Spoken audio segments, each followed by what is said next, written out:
What's that lurking outside your window? I don't think it's a monster that we know. Welcome back to the swamp. I am once again gearing up to take an in-depth look at another startling cryptid. Since you guys enjoyed the last two so much, I thought it would be fun to take another look into another, lesser-known monster of the night. Much thanks to my friend Timothy Duran, who helped me research and write this up for you all. You can find a link to his horror-themed writings in the description down below. Now, let's meet the Cherokee's most feared monster.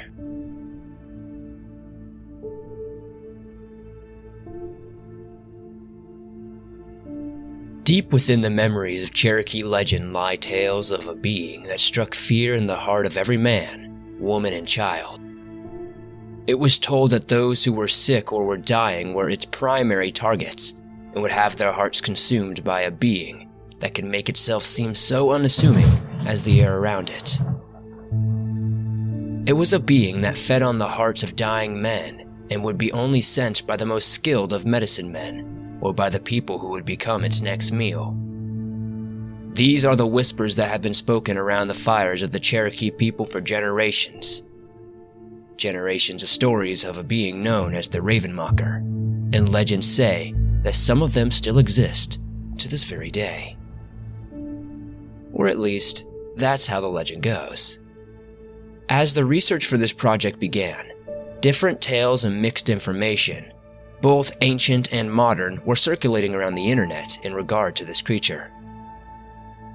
Some of the information was lost after it had been damaged in fires and lost due to means of decay such as water damage. Throughout my research, I came across some rather interesting and somewhat terrifying information regarding this creature. The Ravenmocker is quite unlike other creatures that many of us would consider cryptids, as the legends surrounding this creature state that it is far more human than many would rather admit. The Ravenmocker is a being that is notorious for seeking out and taking the lives of those most vulnerable to its attacks. The calls it makes out in the night, as it hunts its prey, terrify all who might hear it, and strike fear most in those who are sick and dying, for they know that they will be its next meal. This documentary will be an attempt at separating the legend from fiction, and will be taking a deeper dive into the lore and history behind the legend itself, and discussing why the Ravenmocker is so feared and is still remembered by some to this very day. The Ravenmocker is a being that has largely been forgotten about outside of the remnants of the Cherokee Nation, and some tales told in forgotten literature and campfire tales. Many comparisons between cryptids and other beings such as demons have been drawn when trying to understand the Ravenmocker. However, the Ravenmocker, at least according to the Cherokee legend, is neither of those things. Most tales of the Ravenmocker describe it as a being that took a form of an old man or woman, or would be invisible entirely from only the most observant of medicine men. Speculation as to what the Ravenmocker is has existed for generations. To some, it was seen as a possible guardian or fae-like creature. To others, it was seen as a witch or a wizard that had been cursed by a centuries-old spell. The truth is that, despite many online sources claiming the Ravenmocker to be a witch or wizard, the world is still unsure as to whether or not those claims are certain. The reason that Ravenmocker remains somewhat known to people, despite the lack of information on it, is because the pure terror it evoked in those who were sick or dying. Much of what could be found during the research for this documentary had been lost due to people having burned the documents upon which the different accounts of the Ravenmocker existed. The mention of such a creature evoked horror in many people, and to say its name would be lending power to the creature. The only thing a Ravenmocker feared was the gaze of a spiritual guardian. It is said that if they were to see a Ravenmocker's true form, the Ravenmocker would die within 7 days. However, the Ravenmockers feared the guardians of the sick and dying, and would avoid the protectors whenever and wherever possible. To say that the Ravenmocker was a creature that would target the weakest and most vulnerable to safeguard its own well-being would not be a mistake. It was said that a Ravenmocker would rob a dying man, woman, or child of the remaining years of life that that person had, and would add those years to its own life, They targeted the sick and dying, and would consume the heart of said people, leaving the rest of their body unharmed, and would sap away the remaining life force of those sick and dying people. No heart would remain after the work of the Ravenmocker was done. This is why medicine men would stay with the dying people and would ensure that they were buried, because a Ravenmocker would refuse to steal a heart from a buried man. To say that a Ravenmocker is cunning would be an understatement, as they would disguise themselves as their last victim, hence why they were almost always seen as elderly people, for they were the primary targets of the Ravenmocker. They hide their true guise behind some form of glamour and do their best to blend in with regular society, so as to ensure that they are not caught when trying to consume their next target. However, as some accounts of the Ravenmocker have demonstrated, the creatures were terrifying not just because they mimicked ravens. They were terrifying because they mimicked their victims in every possible way. One story tells of a hunter who goes out on a hunting trip and comes across a settlement where he tries to rest. He hears the calls of a raven and sees an old man walk in. Not long after, another raven calls her. The old man then said, "Now my wife is coming." An old woman arrives into the settlement. Leaving the hunter in fear as he realizes that he is in the presence of Ravenmockers. He stayed with them quietly and left the next morning after being offered some food and some beads and being told not to speak of what he had witnessed. Angry at the old man, the hunter went off to gather a group of warriors and went back to the settlement of the old man and woman, only to find them dead, likely, as the old man said, due to having no meat for a long time. The warriors burned the house and the witches together inside, making sure that nothing was left. The fear that shines through those who have witnessed the Ravenmocker's cry is a fear that is difficult to match in its intensity and its gravity. An invisible hand that is capable of bringing an agonizing death to anyone seems terrifying enough, but to have that being be able to mimic those who are respected the most, and even mimic yourself, is beyond creepy. It's honestly horrifying.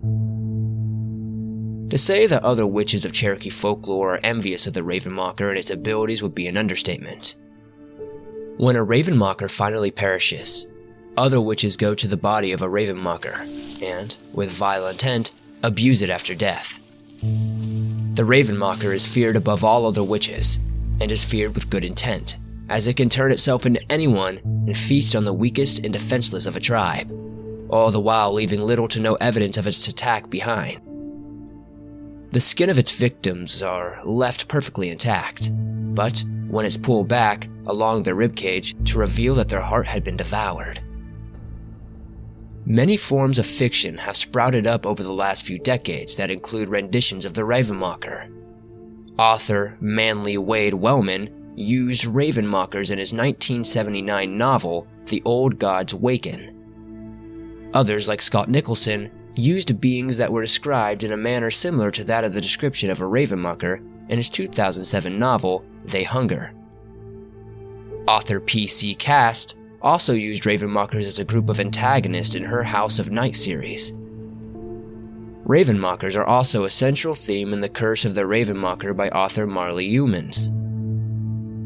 A Ravenmocker was also the main antagonist of the episode of Walker, Texas Ranger. There are other references in literature and pop culture that are made in regard to the Ravenmocker. Those were just a few worth mentioning.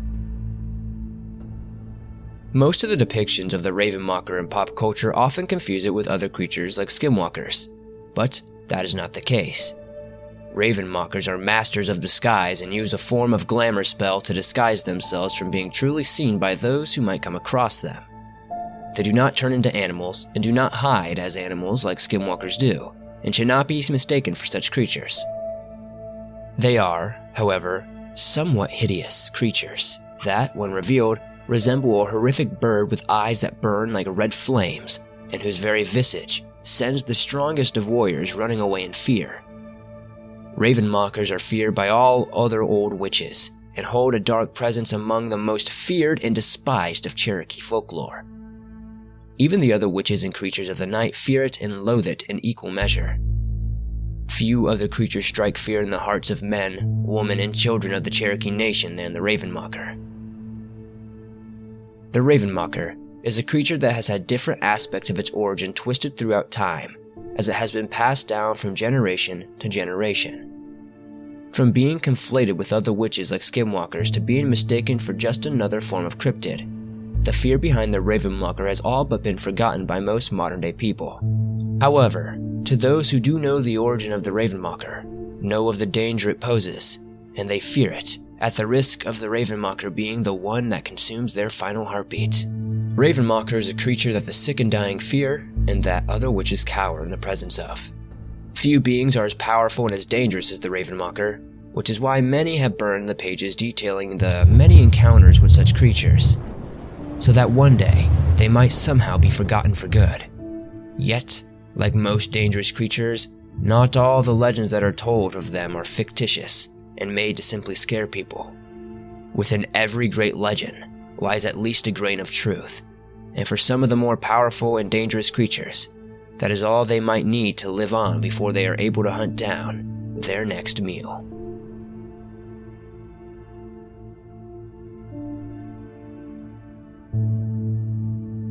Thanks for watching this in-depth documentary about Ravenmockers. Unfortunately, there wasn't enough historical evidence for me to really dive in like I normally do, but it was fun nonetheless, and I hope you guys enjoyed the creepy backstory that goes along with this creepy monster. Again, much thanks and much appreciation to my friend Timothy Duran, who really helped me out a ton by researching and helping me write up this. It's definitely no easy feat to do these things by yourself, so when you have a good friend like that helps you out, you definitely want to show appreciation. So if you can, check the description down below and check out some of his writing. He writes some very good stories. If you guys enjoyed this, please hit that like button. The more likes this gets, the more YouTube promotes it to new, fresh eyes. If you're new to the swamp, subscribe and turn on notifications to never miss a new video. I upload them almost every single day, and all things natural and supernatural. I'll see you guys soon with another creepy video.